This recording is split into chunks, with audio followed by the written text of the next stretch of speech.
Hey everyone, it's Mark. This is my recap for Pokémon Horizons episode 12, The Future I Chose. This was the 1244th episode of the Pokémon anime, and it aired over a week ago, so I'm surprised any of you are actually watching this video still. Thanks as always for your support though. The past 2 weeks have been two of the busiest weeks of my life, but hopefully now everything can calm down and I can get back to somewhat of a regular schedule. Enough about all that though, let's talk about this episode.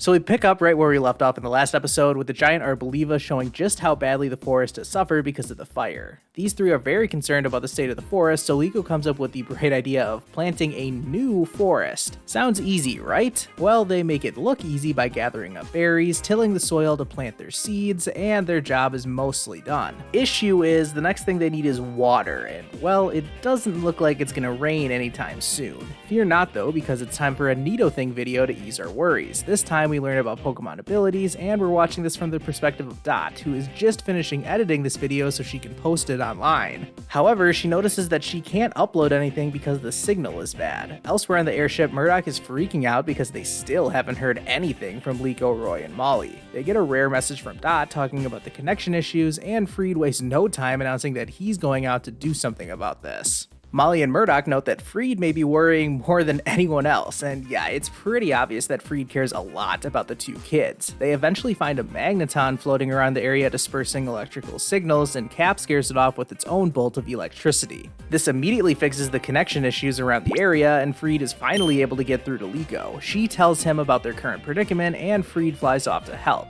He eventually arrives at the field, but he's not alone. Orla tagged along, and she brought Ludlow as well. This old man has got some tricks up his sleeve and calls out his Quagsire to help, using Rain Dance to bring the water that this field so desperately needed. Liko says that she never knew Ludlow had a Quagsire, and even more interesting is that Molly did not know this either, which was very surprising to me. Once the rain is ended, Arboliva steps in next, activating its Seed Sower ability on command, which I did not know it could do. This makes it so the seeds they planted sprout instantly, growing the forest back out again. Wild Pokemon start to populate the forest, which makes Arboliva very happy. So happy that it lets off some kind of energy, activating Liko's pendant. It even starts to transform back into the baby Terapagos thing, making its first appearance since episode 2. Next, Arboliva creates some kind of energy sphere and engulfs Liko, Roy, and the mysterious Pokemon inside it. Our heroes feel something come over them, and they're transported into this shrouded world where it's difficult to see anything. Liko hears a voice nearby, and it's coming from this silhouetted figure who appears to be standing in front of Arboliva.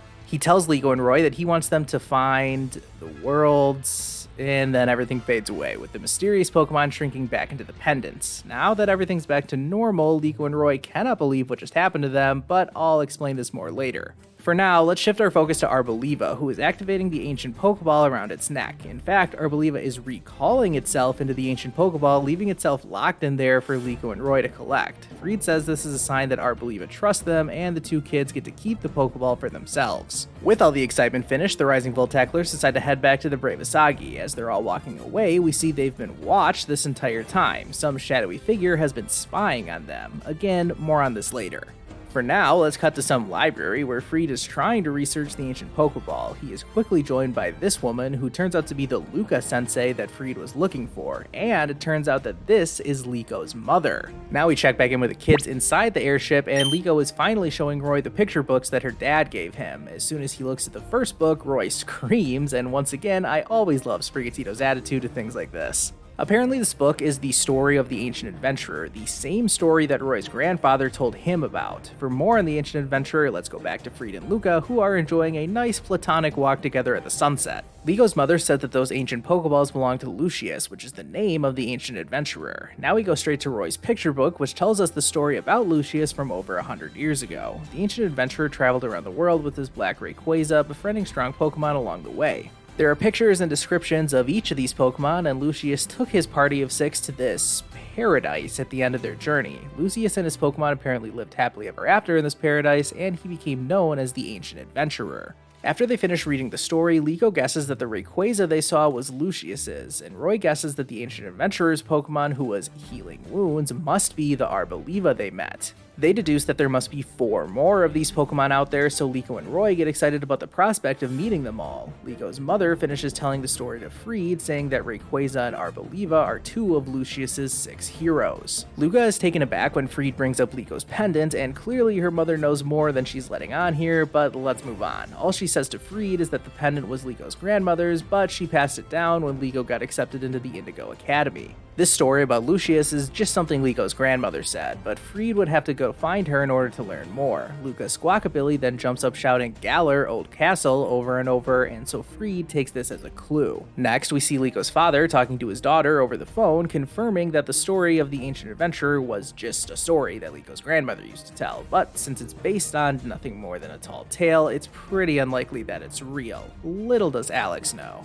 Liko awkwardly ends this conversation and hangs up on her father, rude, and Roy is like, yeah, no way is this story just made up. They've already seen 2 of the 6 heroes. Liko hits us with the most obvious statement ever that more exciting adventures are in store, so yeah, sounds like they're gonna hunt down the other 4 heroes. Now back to Freed and Luca, and Liko's mother is going to leave without even talking to her daughter. Luca says that she originally was going to take the pendant back from Liko, but now she doesn't want to step in at all. Then she says the line that spawned the title for this episode, saying that Liko should choose her own future. Freed says this is the teacher in her talking, and Luca says that she told Freed the same thing back in the day, confirming that Freed actually used to be a student of Liko's mother. Luca declares that her daughter will be safe with Freed and walks off by herself. Cut to the next scene, and all the Rising Voltacklers have gathered together, with Freed saying it's up to Liko what they do next. Liko confidently says that they're going to meet her grandmother, but she is pretty much the opposite of confident when it comes to the small matter of, well, Liko's grandmother could be anywhere in the world.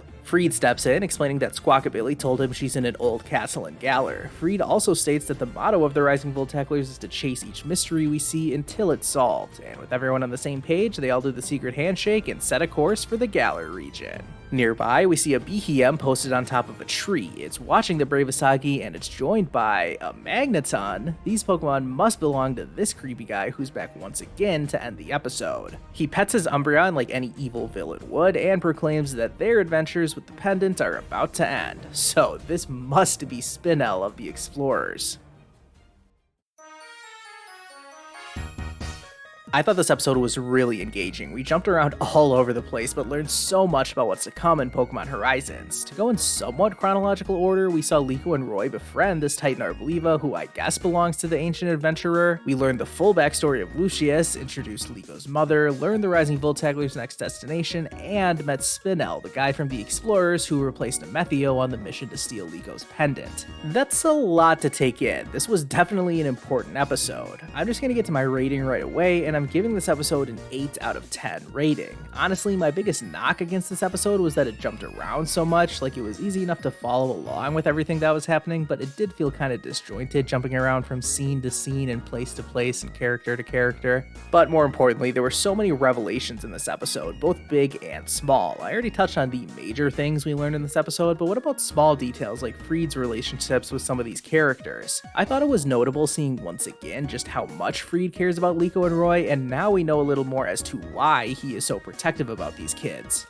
Freed was the student of Liko's mother, and he has some relationship with Roy's grandfather. We don't really know what that relationship is just yet though. Regardless, even though Liko and Roy aren't Freed's kids, he kind of treats them like they are, and it's because he has history with their families already. Another subtle detail that has a lot of people talking is the 6 heroes that traveled with the ancient adventurer. So we know 2 of them already, Rayquaza and Arboliva, but who are the other 4? All we can really do is go off the abstract sketches and the vague descriptions, which tell us something, but we don't have any solid leads. Arboliva felt like kind of a random Pokemon to be one of the 6 heroes. I mean, it's far less exciting than a shiny Rayquaza, but let me know down in the comments what your theories are for what Pokemon the other 4 heroes might be. Sticking with the story of Lucius, it mentions a paradise that they found together. Paradise was also used to describe Area Zero in the Scarlet and Violet games, so I wonder if all roads lead to Area Zero in the anime as well. We haven't really seen anything related to Paradox Pokemon in the anime just yet, and I would assume Area Zero would have Paradox Pokemon, but I don't know, I guess we'll just have to wait and see.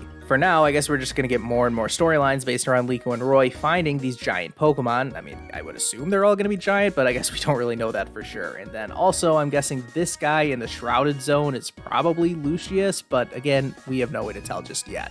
We do know that Liko and Roy decided to go to Paldea because of Dot's recommendation, and while they didn't find the Black Rayquaza, they did find one of the 6 heroes. Similarly, I don't know if Squawkabilly's hint is going to lead them directly to Liko's grandmother, but they're definitely going to find something at this old castle in Galar. Their mission isn't going to be very easy though, especially since Spinel is clearly planning something devious. He is a lot more analytical than Amethio was, and I bet he's going to pose a serious threat once he executes whatever it is he's planning. This leads me into the next episode, which is going to be about the Rising Voltacklers being forced to stop along their way to Galar. I wonder if these issues they're going to face are because of Spinel once again. Also of note in this preview is that Roy is going to encounter a Wattrel, and there's a lot of speculation about whether or not Roy will catch it. Fans want to see our heroes catch Pokemon and have exciting teams, and while a Kilowattrel makes a ton of sense to put on a main character's team, I'm still not totally convinced that Roy's going to catch this Wattrel in the next episode. Let me know what you think though. I know I'm over a week late with this review, but if you watched this far, you probably have some opinions on Horizons, so let me hear them down in the comments. I do also need to shout out Trent for winning another one of my Pokemon Showdown tournaments that I host in my Discord server. If you want to battle me and my friends, then go ahead and click the link in the description to join us. Thank you all so much for watching this video. Luckily, the anime is conveniently on a 2-week break right now, so I have time to catch up a little bit. Be sure to leave a like and subscribe to my channel if you haven't already, and I'll see you guys next time.